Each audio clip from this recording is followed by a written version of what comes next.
यमुना के किनारे धर्मस्थान नामक एक नगर था। उस नगर में गणादीप नाम का राजा राज करता था। उसी में केशव नाम का एक ब्राह्मण भी रहता था। ब्राह्मण यमुना के तीर पर जप तप किया करता था। उसके एक लड़की थी जिसका नाम मालती था। वे बड़ी रूपवती थी। जब वे ब्याह योग हुई तो उसके माता पिता और भाई को चिंता हुई। संयोग से एक दिन जब ब्राह्मण अपने किसी यमजान की बारात में गया था और भाई पढ़ने गया था, तभी उनके घर में एक ब्राह्मण का लड़का आया। लड़की की माँ ने उसके रूप और गुणों को देखकर उससे कहा कि मैं तुमसे अपनी लड़की का ब्याह करूँगी। होनहार की बात की उधर ब्राह्मण पिता को भी एक दूसरा लड़का मिल गया और उसने उस लड़के को भी यही वचन दे दिया। उधर ब्राह्मण का लड़का जहाँ पढ़ने गया था वहाँ वे एक लड़के से यही वादा करके आया। कुछ समय बाद बाप बेटे घर में इकट्ठे हुए तो देखते क्या है कि वहाँ एक तीसरा लड़का पहले से ही मौजूद है और दो लड़के उनके साथ आए थे।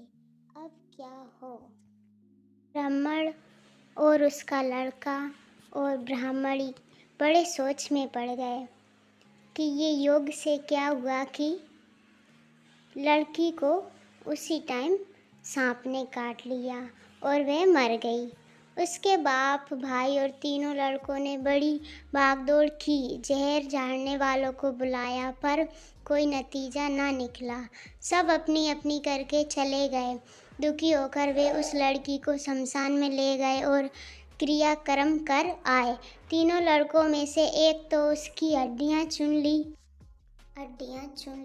और फकीर बनकर जंगल में चला गया। दूसरे ने राख की गठरी बांधी और वहीं झोपड़ी डालकर रहने लगा। तीसरा योगी बनकर देश देश घूमने लगा। एक दिन की बात है, वह तीसरा लड़का घूमते घूमते किसी नगर में पहुंचा और एक ब्राह्मणी के घर भोजन करने बैठा। जैसे ही उस घर की ब्राह्मणी भोजन परोसने आई कि उसके छोटे लड़के ने उसका आंचल पकड़ लिया। ब्राह्मणी से अपना आंचल छूटता नहीं था।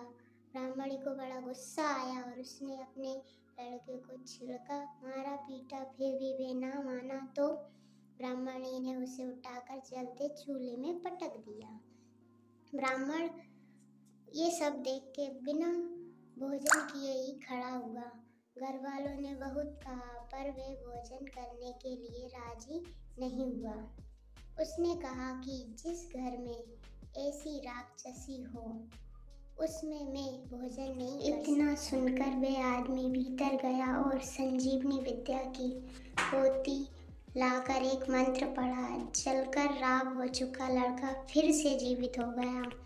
ये देखकर ब्राह्मण सोचने लगा कि अगर ये पोथी मेरे हाथ पड़ जाए तो मैं भी उस लड़की को फिर से जिंदा कर सकता हूँ। इसके बाद उसने भोजन करके और वहीं ठहर गया। जब रात को सब खा पी कर सो गए तो वे ब्राह्मण चुपचाप वे पोथी लेकर चल दिया। जिस स्थान पर उस लड़की को जलाया गया था वहां जाकर उसने देखा कि दूसरे लड़के वहां बैठे बातें कर रहे थे। इस ब्राह्मण के ये कहने पर कि उसे संजीवनी विद्या की पोथी मिल गई है और वह मंत्र पढ़कर लड़की को जिंदा कर सकता है, उन दोनों ने हड्डियों और राख को निकाला और इकट्ठा किया। ब्राह्मण ने जैसे ही मंत्र पढ़ा वे लड़की जी उठी। अब तीनों उसके पीछे आपस में झगड़ने लगे। इतना कहकर बेताल बोला, राजा बताओ कि वे लड़की किसकी स्त्री होनी चाहिए? राजा ने जवाब दिया, जो वहाँ कुटिया बनाकर रहा उसकी पत्नी होनी चाहिए। बेताल ने पूछा, ऐसा क्यों? राजा बोला, जिसने हड्डियाँ रखी वह तो उसके बेटे के बराबर हुआ और जिसने विद्या सीखकर जीवन दान दिया वह बाप के बराबर हुआ और जो राख लेकर रमा रहा वही उसकी हकदार है। राजा का ये जवाब सुनकर बेताल फिर से पेड़ पर जा लटका। राजा को फिर लौटना पड़ा और जब वे उसे लेकर चला तो बेताल ने तीसरी कहानी सुनाना शुरू किया।